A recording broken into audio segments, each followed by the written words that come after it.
এবং মণ্ডপের এখানে যে ব্যবস্থা, তো আমরা অন্যান্য যেসব পার্টি বা অন্যান্য ব্যক্তিগতভাবে যেভাবে জন্মদিন পালন করে আমরা একটু মানে ওইভাবে পালন করি। আমার ভারতীয় সংস্কৃতিকে সামনে রেখে ঠাকুর বাড়িতে যাওয়া, কেক কাটা, এসব আমাদের মধ্যে।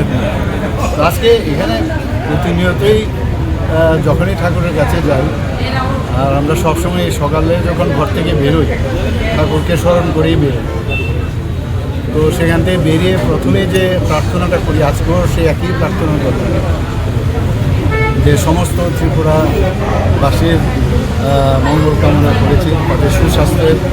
কামনা করেছি এবং আজকের এই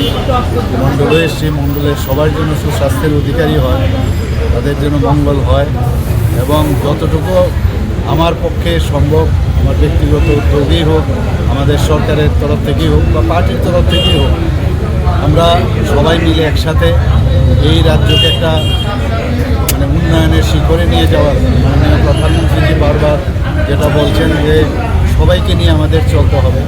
যত বিভেদ থেকে আমরা দূরে থাকবো তত বেশি আমরা ইউনাইটেড থাকবো। তো এই ধরনের রাজনীতি তো আমরা আগেও দেখে এসেছি, কিন্তু এখন রাজনীতি মানে মানুষের সাথে একজনের কানেকশন যে হওয়া, এই কানেকশনের যে রাজনীতি এবং এই ধরনের যে আজকে আমার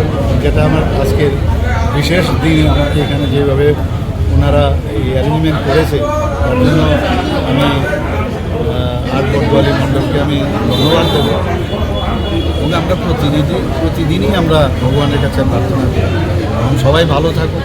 একটা নতুন ত্রিপুরা আমরা বানাতে চাই এবং কাজ ছাড়া কিচ্ছু হবে না।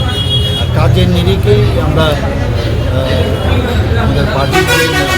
কাজের নিরিখেই সবাইকে নির্ধারণ করা হয় যে কে কোন কাজের জন্য উপযুক্ত। সব মানুষের মধ্যে কিন্তু একটা আলাদা আলাদা কোয়ালিটি আছে,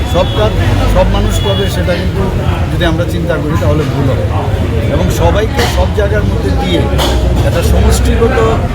যে একটা মানে কাজের উদ্দেশ্যে সমষ্টিগতভাবে আমরা সবাই সার্বিক উন্নয়নের যে বিষয়,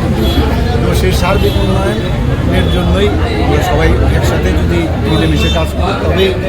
নতুন ত্রিপুরা সবার মঙ্গল কামনা করছি, আপনাদেরও মঙ্গল কামনা।